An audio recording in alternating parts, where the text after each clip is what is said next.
In this tutorial, we cover how to use shallow diving subsurface plugs to target bass. We'll first start with explaining what shallow diving plugs are. We'll then cover which are the best conditions and scenarios to use them in.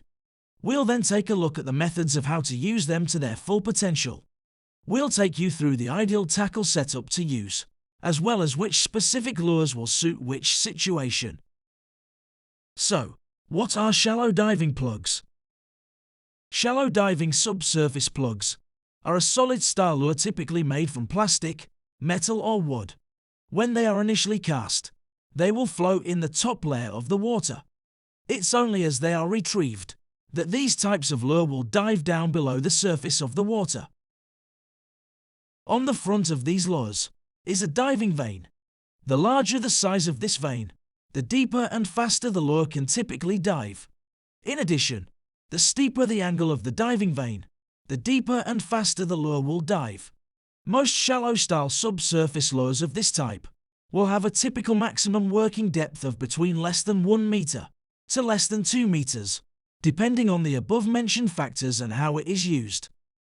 So which conditions and venue type will these lures best suit? Subsurface plugs are ideal to use on your typical shallow profile beaches. From the shore they can be used in water depths, averaging between 1 meter to 3 meters deep. Due to their shallow diving profile, they can be reasonably effective at avoiding submerged snags, such as rocks and strands of weed. Shallow diving plugs tend to be quite lightweight. It's for this reason that they tend to be better used without any strong onshore winds or any side winds, as this can affect the casting ability of the lure. Having said this, they can actually come in varying weights, as well as in different shapes, so this means they can still be a possible option if easy winds are present. The question now is, how should they be used to get results? You want to be casting your lure over features, as this is where the bass will be hunting amongst on the incoming tide. It's important to survey the beach first to identify where these key features will be. This is best done at low tide, particularly on a spring low when the highest amount of beach is uncovered. Look out for areas of rough rocky ground that is strewn with boulders, as this is where lots of marine life that the bass feed on will be present. The same applies to weed beds. These areas will hold bait fish and other creatures that the bass will hunt. Other key features include gullies that are visible at low tide. As the water starts to flow in, these will be the first areas which begin to fill, and will often leave puddles left by the outgoing tide. The bass will use these as access and exit channels. The best option is to vary your rate of retrieve, especially considering certain shallow diving lures vary slightly in their action from one to another. A faster retrieve will mean a faster, deeper dive. It's this slightly deeper action that can often get results.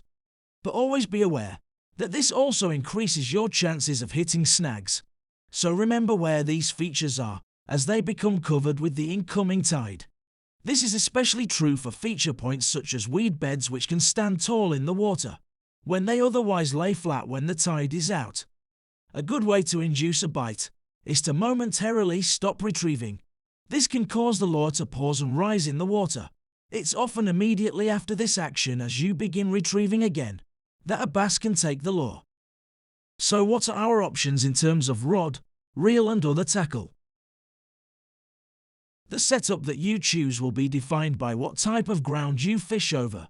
Shallow diving plugs are fairly snag resistant, but are not suitable for heavily weedy ground or for water with a lot of free-floating weed, so are best suitable for reasonably clean beaches, where any rough ground is close to the seabed in a reasonable depth of water. A good casting weight range to go for is a rod that casts between 10 to 30 grams, as this is a typical weight range for bass plugs. The length of the rod should be roughly between 7 to 8 feet long, though you can go marginally lower or higher depending on preference. A rod of this length will allow you to punch lures through any light winds more effectively. They are also more comfortable to handle for continuous casting. The rod should always match the lure weight. If you wish to cast lighter lures, you can always scale down to a lighter rod. Fixed spool reels are typically most suitable for lure fishing. The exact reel you choose is not overly important, as long as it matches the overall size of the rod to make casting comfortable. This will be around a 3000 size. For mainline you have the option of either mono or braid. Mono can be easier to use without risk of wind knots or any line embedding in on itself on the spool. But to cast lighter plugs effectively, it's wise to use a maximum breaking strain of 12 pounds.